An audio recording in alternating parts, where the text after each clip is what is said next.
Introducing Punchbowl News. From Anna Palmer, Jake Sherman, and John Bresnahan.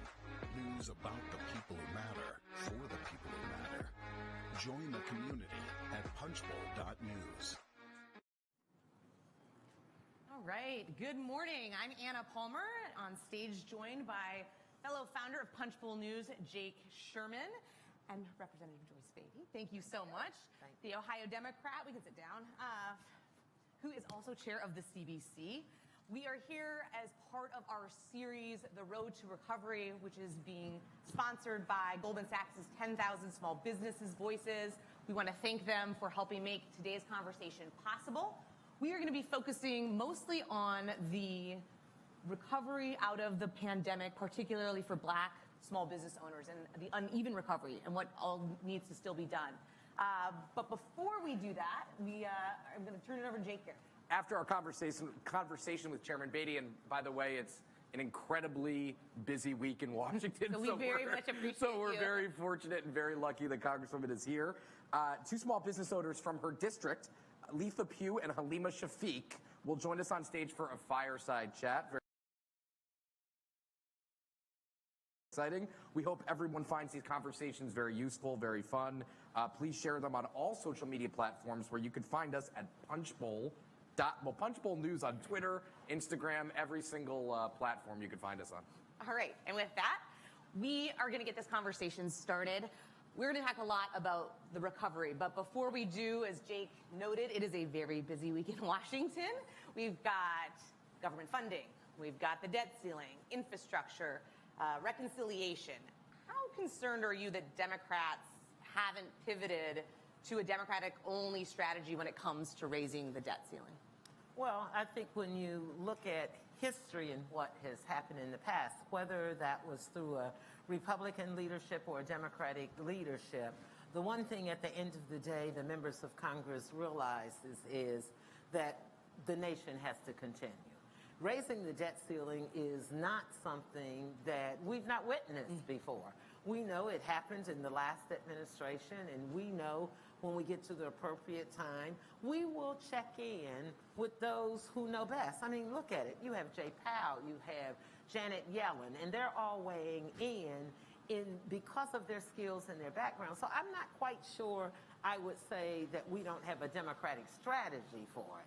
I would just say, as we are prioritizing the things on our plate, we know the timetable for that. Right. And I am very comfortable when it gets to the timetable that we have to do that. Now, that could be 2 days from now, or that could be October the 1st. Right. But at that time... Or later. Or later.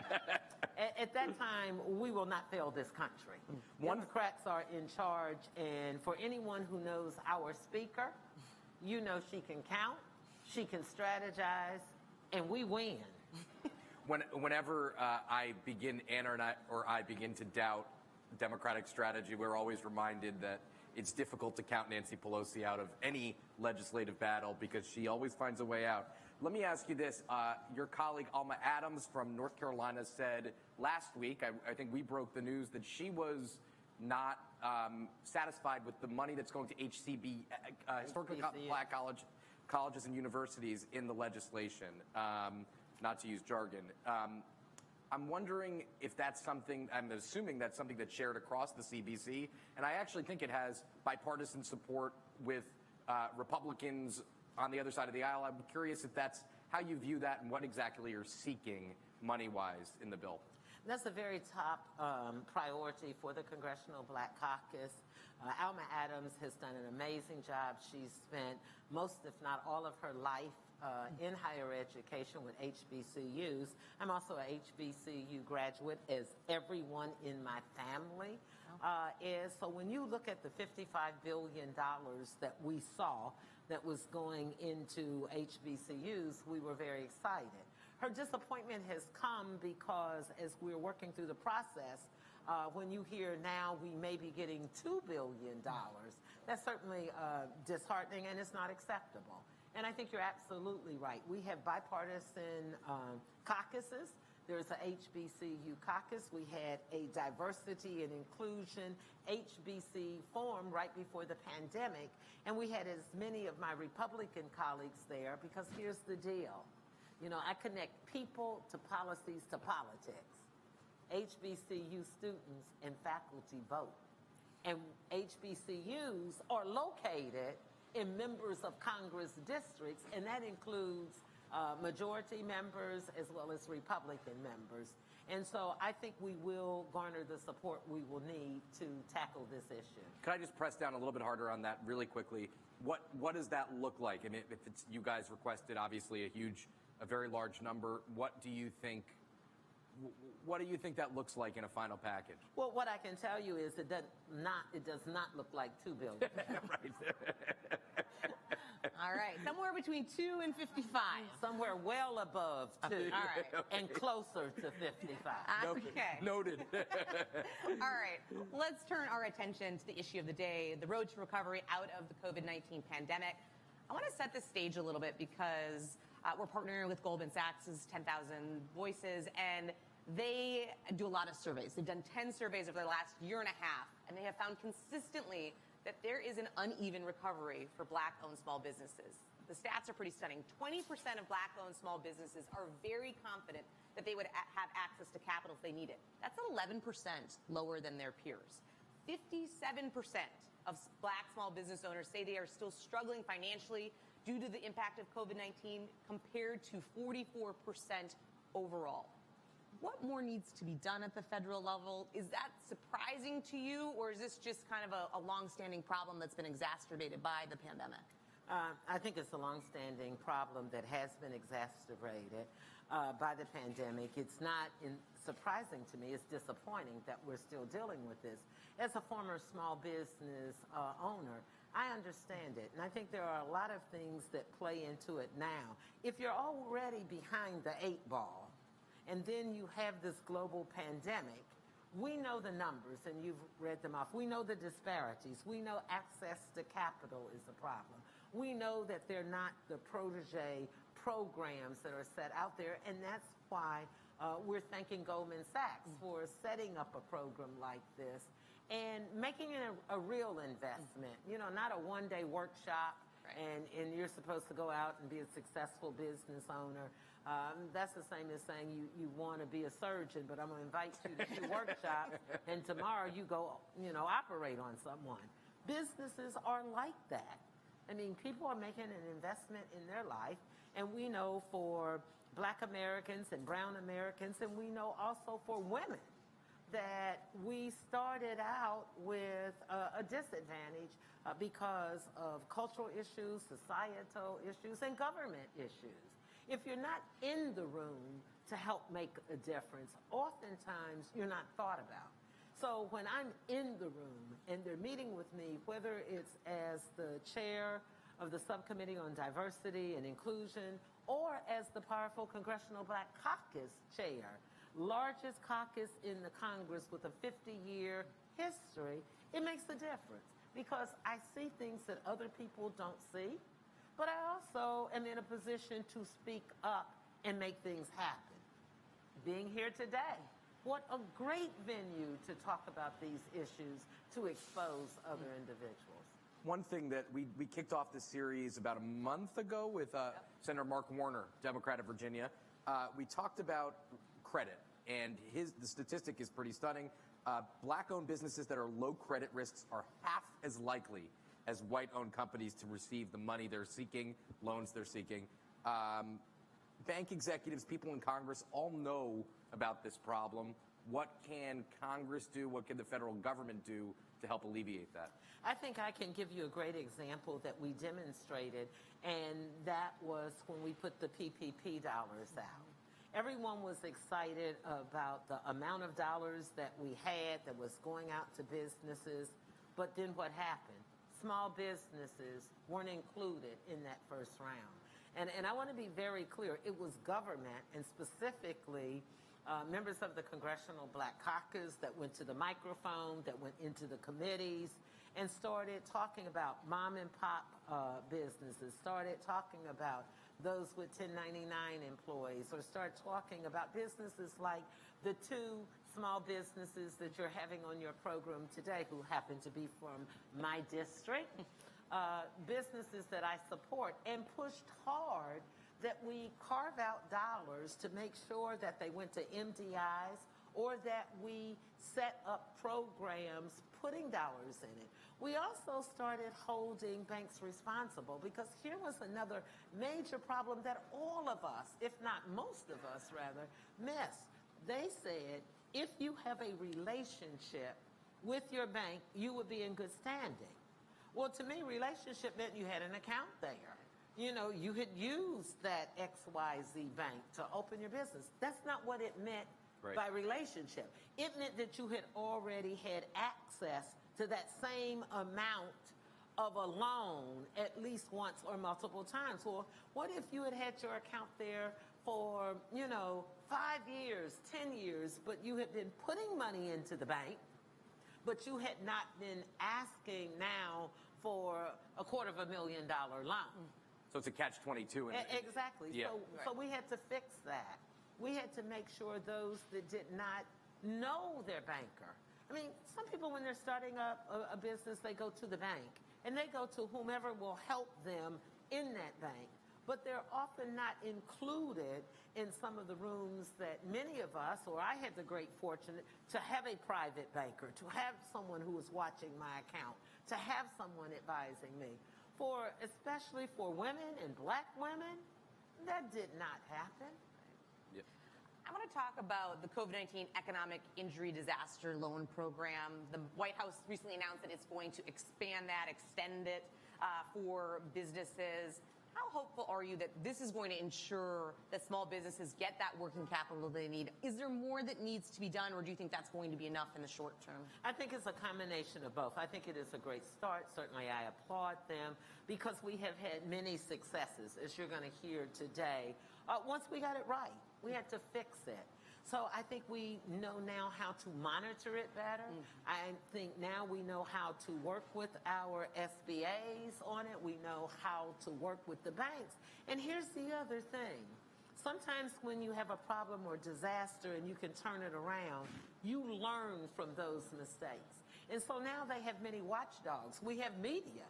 Everybody's asking the right questions now. Because you have the history. Then you have the members of Congress, the small business owners, the financial services, and a lot of the other caucuses watchdogging this. Plus, here's the good thing. We have a different administration now than we had when we first started with this global pandemic. And certainly, I'd be remiss if I did not say this administration, which, by the way, has more females and more people of color. And so when you're in the room and you're saying something, we all benefit. And we'd be remiss to say that a former CBC member, Kamala Harris was a CBC member, and Cedric Richmond has the president's ear. So those are two CBC members pretty high in this administration. So let's talk about the reconciliation package and and your priorities in it vis-a-vis some of these topics. What do you think? Does this do enough for the issues you're talking about? If you could wave a wand and have any provision added immediately, which maybe you can do. I don't know. What would be in it, and what are you looking for more that's not there already? I think if I could wave a wand, I would wave it for us to come together and to pass what's there. We've spent a great deal of time looking at the safety nets that are needed, looking at what people, whether it's in the business industry or if it's someone sitting at home going into the workplace for the first time, and what they need with child care, what they need with looking at housing dollars, what we need for small businesses to help them. And some of those things don't have an immediate direct linkage when you think about it. So when you say small business and you say child care in the same breath, think about the value of what we're offering in the child care package that would allow a mother or a father or both parents to feel that their child is safe and they can go to work or back to work. When you look at housing, I guess some of the things that I would say is that we make sure that we cover the primary issues and worry about the dollars later. There's been too much fixation on the price of the ticket. We know that will get negotiated, but what we're doing is pricing out the needs. And for me, I'd wave the wand to say, let's take care of the safety nets. Let's take care of all the needs. Let's make sure that all of those individuals who will benefit will know how wonderful this America is, and that's why we're building back better. I want to talk about that, though, because one of the big issues in terms of if you were to get all of these things for this social safety network is what happens with taxes, both corporate and individual. There's been a lot of haggling over that, a lot of consternation. How do you view that? Well, I think when you look at the package, you will see closing the tax loopholes. You will see that that also benefits small businesses. Part of the issue is the lack of access to capital. Part of the issue is the tax code and what happens when you look at individuals and what they pay versus those who are in the top 1 or 2%. It's wrong. We have to fix that. And you even have people who are in those categories. I remember when we first started talking about it during my time in Congress, Warren Buffett came out and supported us and said that there's no way his housekeeper, should not benefit in the same way, if not greater, than he was benefiting. And so I think people know it's the right thing to do. I think too much of our politics have gotten in the way, and certainly since January the 6th and the last administration, I have no problem saying it, the country has been turned inside out. And we have to get back on the right track. We've always had differences when we talk about Democrats and Republicans, but never at the latitude and the stage where we just have things that are disgusting and comments and statements that affect people in a way that I've never witnessed in my life, in business or politics. I would have just asked one question. I mean, that presumably has impacted you a good deal too. I mean, we hear stories all the time. I mean, that must have impacted you in a pretty significant way. It has impacted me as an individual. People look at us as members of Congress, but I'm still, a constituent to someone. I'm a grandmother. It affects my grandchildren. It affects, my elderly relatives when you look at what's happening to Medicaid and Medicare. And so I think that's why it's good that we now have an administration that puts people first, puts country first. And I don't think that we want to lose sight of that. So on that, you mentioned prescription drugs, you mentioned healthcare. Let's talk for just 1 second about that as it relates to the reconciliation bill. Kind of a bit of a skirmish in the Democratic caucus over prescription drug program in the reconciliation bill. How comfortable do you feel with the proposal as written already? I'm comfortable we will get there. If I ask you or anyone watching us today if you have a perfect family, the answer is going to be no. Many of us have dysfunctional families. No comment. Right. Don't get in trouble with his wife today. But at the end of the day, family is always family. And so when people ask me about within our caucus, whether it's the Congressional Black Caucus or whether it's the Democratic Caucus, that's what diversity is about. And so we value and appreciate the differences of thought, the differences of the people you represent, the districts you represent, but we're in the majority because we understand the value of coming together and the sacrifices that you make. But at the end of the day, when we look at healthcare, when we look at prescriptions, we've had a long history of what we call closing that donut with prescription drugs. We have a long history of making sure that young people, do I need to remind you, those who were 26 years or younger were able to stay on their parents' insurance because we continued to fight against opposition, even when we were in the minority, for an affordable care plan. Look what it did for women.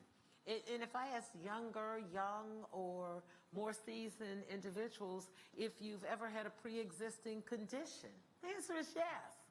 So you were able to be insured.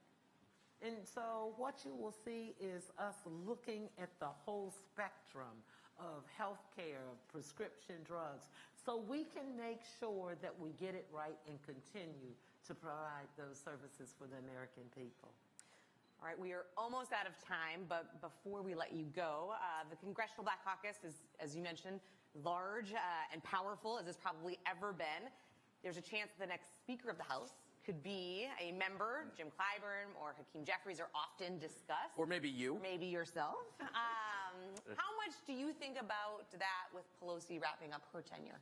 Well, if in fact Speaker Pelosi has decided that she is wrapping up her tenure, then I would say, if you're asking me, in any hat I wear, I would love to see the names that you've mentioned be the next speaker. And that's not because they are Black Americans. It's because I view them as the most talented individuals that we could have because of their skills, what they bring to the table. Hakeem Jeffries is my classmate. We're extremely close. And certainly I would support him without any question. Majority Whip Clyburn mentored me, helped bring me to Congress, supported me against the odds of other leaders or those in leadership, so I'll always be grateful to him. We also know that we've done a good job of delivering for the people. Clyburn, according to the President of the United States, but for him and his leadership, would not be president. Hakeem Jeffries is one of the most brilliant individuals in Congress, in my opinion, and most comfortable with himself. And I think that's what's important. And that's what we see in Nancy Pelosi. She's comfortable with herself. And that you must have. You tell me another Black man in Congress that can rap and then speak with judiciary elegance in the same breath. And on the House floor, nonetheless. And on the House floor. Yeah. And people unequivocally follow him and like him. And thank you for including my name. That's always good press. But I have no interest in being Speaker at this time. Oh, dot, dot, dot. All right, it's interesting. This time has already passed. Like maybe now? All right, we'll let you leave it there. But thank you so much, Congressman. We really appreciate your time this morning and having this important conversation. No, thank you for having me on your platform. All right. Thank you. Thank you. All right. Take care. Thank you, Congressman. Thank you very much. Thank you. All right, and with that, we are going to shift to the fireside portion of the conversation. I'm going to welcome up some constituents. Yes, some constituents of Congresswoman Beatty. We have Letha Pugh, co-owner of Bake Me Happy, and Halima Shafiq, president of GOFS Commercial Interiors, to the stage. They got in last night. We appreciate you traveling all the way from Ohio to be here with us this morning. We can sit down. We won't mention that the Buckeyes lost to Oregon a couple weeks ago. Well, you know, I'm from Nebraska, so So you have some cover. a little bit. We're starting off on a contentious note.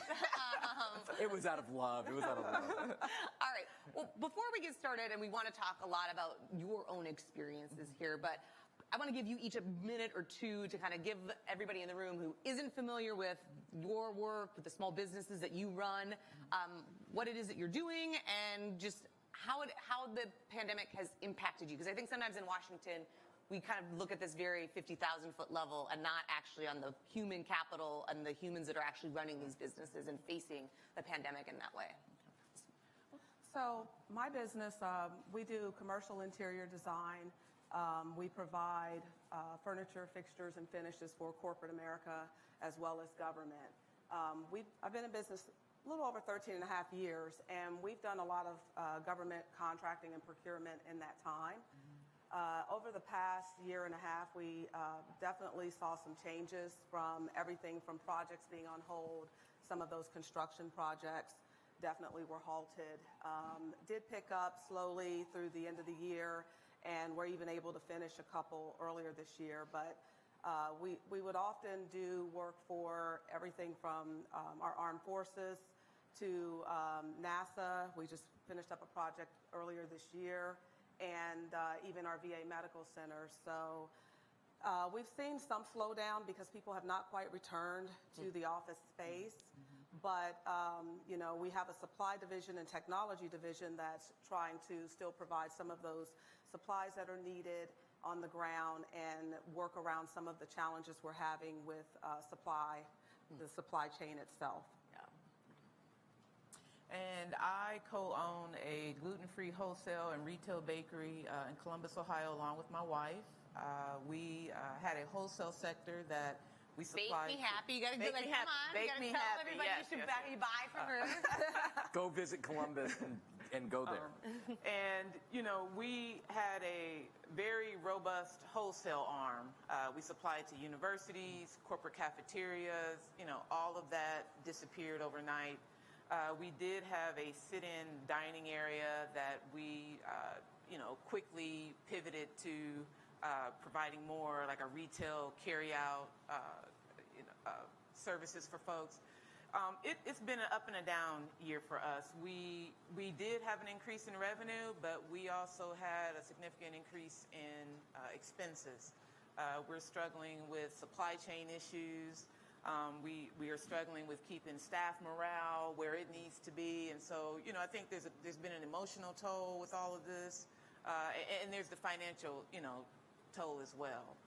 But I believe we will eventually get through this. I just think right now is kind of the time to just kind of hunker down and not a lot of extras, and hopefully we'll see some light here coming. We thought we all kind of got to take our masks off, and then I had to go in and say, well, we'll just put them all back on, and that was hard to do as well.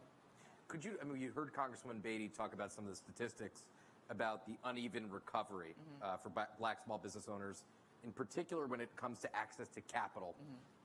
Just let me tell you the statistic, and I want you to react to it. A Goldman Sachs 10,000 Small Businesses Voices survey found that black-owned small businesses have less than 3 months of cash on hand. Could you talk about your experience and some of the challenges you faced in that vein when it comes to COVID and kind of plowing through those tough months? I think it's just the unknown piece of it. When's the other shoe going to drop? Trying to be really frugal with expenses. We do have about 3 months that I've tried to squirrel away.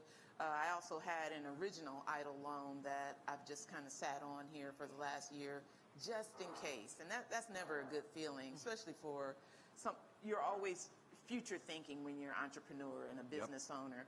I think the changes to the laws recently have been really helpful with increasing the EIDL loan, because as a black woman business owner, I'll give you a real quick story here. I recently tried to purchase a building. The numbers looked great. The loan was approved. I went back in and asked for a renovation piece with the SBA 504. The bank literally asked me to write them a letter, not a quantitative, not the numbers, but how am I able to sleep at night knowing I've doubled this loan and I would be paying less than I'm paying to lease a building now. And I wrote the letter, and it just tugged at a piece of me because I felt like I'm an 800 credit. I've worked real hard with this credit, and we have minimal debt. Why would you ask me if I felt like I was making a good business decision with this loan? And I know my white counterparts would not probably have to write a letter like that. And so, it was an additional barrier that was put up ahead of us. And it's just been, those are the things that have been really hard to just handle, especially now. Yep. Right. Yeah. And another additional thing that you're having to deal with. On that same note, I want to ask you, because you do a lot of federal procurement, you're working with the government, different divisions, agencies. That's one of the big issues we've discussed throughout this series. What are some of the barriers to that system and where changes should be made, need to be made? Can you talk about your own experience in federal contracting and what things that you kind of, based on that experience, you think might be helpful to see changed going forward? Sure. So in federal contracting, we've seen a lot of opportunities for small businesses that we know we can perform ourselves or that another small business may be able to perform. But some of the barriers we see might be anything from the scope of the project being too broad, and maybe if they would just, take some of that scope and put it in sections so that a small business could perform it, that might be helpful. The other place is the Congresswoman mentioned mentor-protege programs. Having a solid program where you have a larger business mentoring smaller businesses, working with them to help them to grow in the federal procurement space. Some of the other areas might be, for example, I am a Black woman-owned small business. I am also a U.S. Army veteran, and I'm a service-disabled veteran. So, there are a lot of areas on a contract where someone has a goal to meet, and they could check off those areas. There is a box on the same contract sometimes for minority business enterprise. However, there's no goal set in place. Also, if there could be a focus on having procurement officers try to work consciously with Black-owned businesses. That could be another way that we could be helped to have access to contracts. I want to, we're quickly running out of time. I'm curious, so Congresswoman Beatty visited your businesses. You're here from Ohio. Again, thank you very much. So we find that this city is very disconnected from reality. And I see you smiling, so I think you'd agree. No comment is good enough for me. Before we let you go, what is one thing that if you can wave your wand or if you had a direct input to all 535 members of Congress, what is one thing that you want Washington to know about small business owners like yourselves? Yeah. Small business owners aren't looking for a handout. They're just looking for a way to continue to support their business. And, particularly with banks, if there was a public scorecard that would show, this particular bank is, this is the percentage of folks that they've worked with from these specific communities. I think from a representation matters standpoint, that would be helpful. I think one thing that they've learned with the PPP loan and all these different financial supports, that some of Black-owned businesses are in need of technical support. The accounting piece, maybe some business strategy, and how could we help support and uplift those businesses in order to make them bankable, and then have some accountability with it as well on the banking side. And I would add to that also with the access to capital piece, I've even heard some banking representatives on calls as if they were talking about additional funding, whether it be EIDL or PPP, say that, they're excited to get the funds, but they don't want to have to create new programs for specific businesses to be able to have access to that lending. I think that is a thought that banks should be having, is how can we create a program that allows us to fund these federal dollars that everyone's contributed to back to the small business owners that need it, and in a way that they understand they do have an opportunity to get access to capital when it's needed. I want to ask you one other question before we go, which is, obviously the economy, it seems like it's kind of chugging back, but we don't quite know what's going to happen. The Delta variant has come.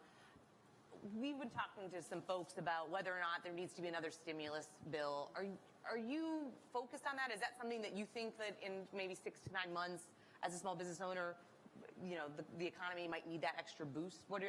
Just in terms of what you're seeing in terms of contracts or in terms of people coming or the colleges going back? If there's anything that I've realized from this pandemic is us as people need some mental health support. Yep. And if there was some type of programming in place, because if you don't have your mental, you're not able to go back to work. Right. And I think we've just kind of chugged past that when really we need to take a step back. And, people talk about people leaving the workforce.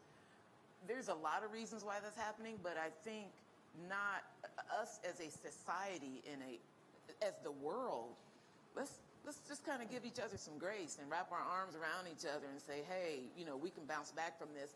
The financial will come because, according to what I read online on the internet, people have socked away a lot of cash. Yes. that's not even keeping them happy. So I'm a human proponent. So, you know, I believe in human capital, and I think that's something I would like to see in some type of package bill. Let us get some universal mental health services in place for, you know, it could be for a short period of time. Everybody gets 6 visits. You know, I have all kind of ideas.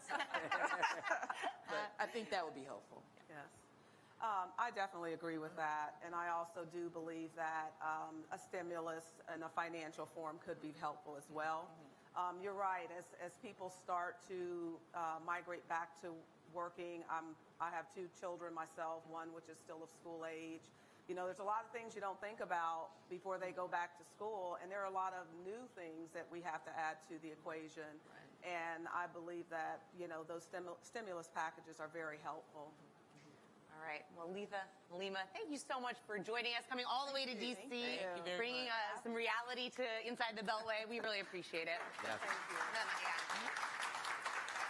All right. I'll take this. All right. Well, unfortunately, we are all out of time this morning. We appreciate you coming in person, wearing masks, being safe. For all of you who joined us on the stream, we really appreciate you watching as well. And to Goldman Sachs' 10,000 Small Businesses Voices for partnering with us. We have one more of these in our series that's going to be in about another month, and you should stay tuned because we'll be announcing who our guests are going to be shortly. Have a great day. Stay safe, Thank you, everybody.